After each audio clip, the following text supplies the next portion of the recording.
नमस्कार, मी Gajanan. Welcome to विषय हाट. शिवसेना उद्धव बाळासाहेब ठाकरे या पक्षाचे वाईट दिवस काय संपण्याचं नाव घेत नाहीत. मी असं का म्हणतोय? चला जाणून घेऊयात. बॉलिवूडचा दिवंगत अभिनेता सुशांत सिंग राजपूतची मॅनेजर दिशा साले यांच्या मालाड येथील इमारतीच्या 14व्या मजल्यावरून पडून मृत्यू झाला होता.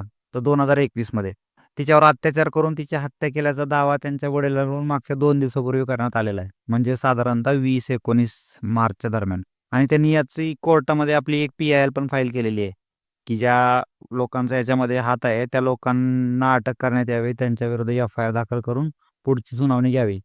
केंद्रीय मंत्री नारायण राणे यांनी यापूर्वी माजी मंत्री आदित्य ठाकरे यांचा या प्रकरणाशी संबंध असल्याचं जोडलं होतं.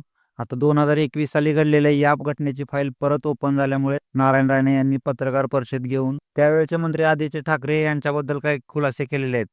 काय आहेत खुलासे? काय म्हणले नारायण राणे? जाणून घेऊयात या व्हिडिओमध्ये. तर चला.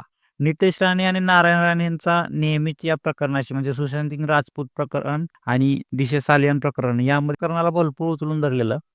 आज ज्यावेळेला नारायण राणे यांनी पत्रकार परिषद घेतली, त्यावेळेला ते म्हणाले, की मला उद्धव ठाकरेंचा फोन आलेला आणि तो फोन होता नार्वेकरांनी केलेला. ज्यावेळेला उद्धव ठाकरे गाडी चालवत होते, पहिल्यांदा फोन आला त्यावेळेला मी माझ्या जुहू येथील घराकडे जात होतो आणि वांद्रे क्रॉस केल्यानंतर मला नार्वेकरांचा फोन आला. नार्वेकर म्हणाले, की साहेब म्हणजे उद्धव ठाकरे आपल्याशी बोलण्यासाठी. उद्धव ठाकरे नारायण राणेंना म्हणाले, की मला मुलं आहेत, तुम्हालाही मुलं आहेत.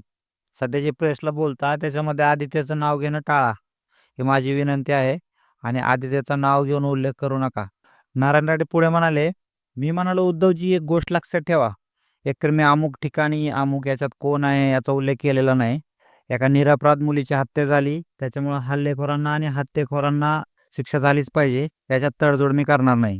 संध्याकाळी तो जिथं जातो, तिथं जाणं बरं नाही, त्याला सांगा. नारायण राणे पुढे म्हणाले, माझ्या घराजवळ दिनू मोरे राहतो आणि ही सगळी मंडळी संध्याकाळी पासून 3.5 ते 4 तास काय धुमाकूळ घालतात ते मला माहिती आहे. पण मी ते तुम्हाला सांगणार नाही. त्यावर उद्धव ठाकरे मला म्हणाले, मी त्यांना सांगतो पण तुम्ही सहकार्य करा आणि माझ्या मुलाचं नाव इथून पुढं पत्रकार परिषदेमध्ये घेऊ नका.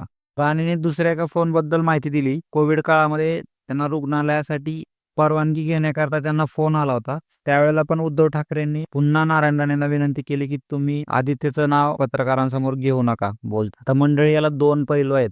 एक म्हणजे राजकीय आणि दुसरा खराच न्यायाचा. न्यायाचा पैलू असा, की एका निरपराध मुलीची हत्या किंवा तिची सुसाईड झाली आणि त्याच्यामध्ये कुठल्याही प्रकारची इन्व्हेस्टिगेशन झाली नाही. ना एस-आय-टी नेमली, त्याचा काय आज अहवाल आहे. जवळ-जवळ लॉकडाऊनपासून 2025 पर्यंत 4 वर्षाचा कालावधी लोटला.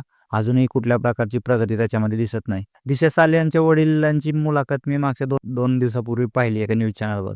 त्याच्यामध्ये असं बघून त्यांच्याकडे असं वाटतं, की एवढ्या मोठ्या गोंधळामध्ये त्या माणसाला त्यावेळेला हिंमत झाली नसावी आणि आता त्यांनी हिंमत करून आपली याचिका दाखल केलेली आहे. तर कोर्टाने संज्ञान घेऊन त्याच्या याचिकेवर इन्व्हेस्टिगेशन करायला लावली पाहिजे. दुसरा पैलू असा, की शिवसेना उद्धव बाळासाहेब ठाकरे पक्षाचे विरोधक भाजप असेल किंवा एकनाथ शिंदेची शिवसेना या लोकांकडून या प्रकरणाला ऑब्व्हियसच आहे, की त्यांच्याकडून त्याला उचलून धरलं जाईल. कारण आता काही दिवसामध्ये मुंबई महानगरपालिकेच्या निवडणुका आहेत आणि त्याच्यामध्ये प्रमुख त्यांचा विरोधी पक्ष म्हणजे शिवसेना उद्धव बाळासाहेब ठाकरे पक्ष हा आहे आणि त्याचा मेन नेता आपण म्हणू शकतो आदित्य ठाकरे यांना टार्गेट करण्याचा हा एक प्लॅन असू शकतो. तर बघूयात काय त्याच्या पुढचे अपडेट असतील. व्हिडिओ आवडला तर आपल्या चॅनलला सबस्क्राईब करा, व्हिडिओला लाईक करा.